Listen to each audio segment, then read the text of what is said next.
Marcus is extremely manipulative. Co-parenting has also apparently always been very tumultuous for them. So much so, Marcus actually took Sailor and didn't return her to Cassie, and it took an emergency court involvement and almost 2 weeks just to get Sailor back to Cassie. And his reason for taking her and putting Cassie through all of this panic was that he was over $10,000 behind in child support, and the state was actually set to suspend his driver's license. So that's what this all had stemmed from.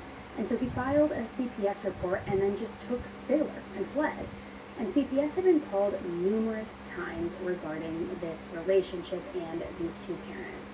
Dozens of police reports and welfare reports have been made by Marcus against Cassie.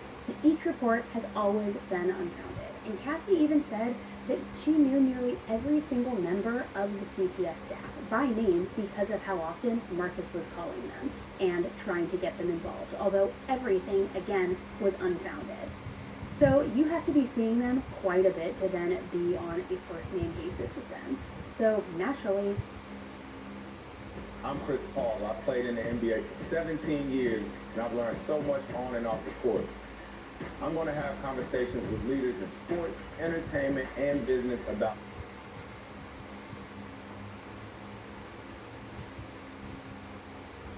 Cassie had always been very, very nervous and very afraid of Marcus, always wondering what could he do, what's he going to do next, who's he going to call. And at times, Cassie even took her father Andrew with her to these custody exchanges because she was so fearful over how Marcus may react or what he may do.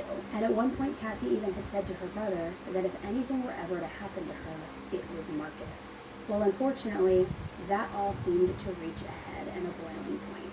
Because on Sunday, March 27th, a bit before 7 p.m., Cassie told her father Andrew that she was going to pick up Sailor from Marcus and that she'd be right back. And, she's going to go pick up her daughter and come right back. So Andrew was going to rest, maybe take a little bit of a nap, but he acknowledged Cassie was leaving and said, "We'll see you soon." And this wasn't out of the normal, because Marcus has, or I guess we could say had, custody of Sailor every other weekend. And these exchanges where then Sailor was brought back into Cassie's possession were always in public, and they were always done in public for safety reasons, as many custody exchanges are. And Cassie and Marcus's exchanges were typically done in Destin at the local Walmart. However, this time was different. Marcus and Cassie had switched last minute. They switched their meetup spot last minute, and they planned to meet at Joanna Pagoda's restaurant at Navarre Beach. And Navarre is about 25 miles away from Destin. But it's the town that Cassie lived in, so the switch wasn't entirely crazy. However, it was a little bit different than normal, because Cassie and Marcus were supposed to have a conversation regarding child support.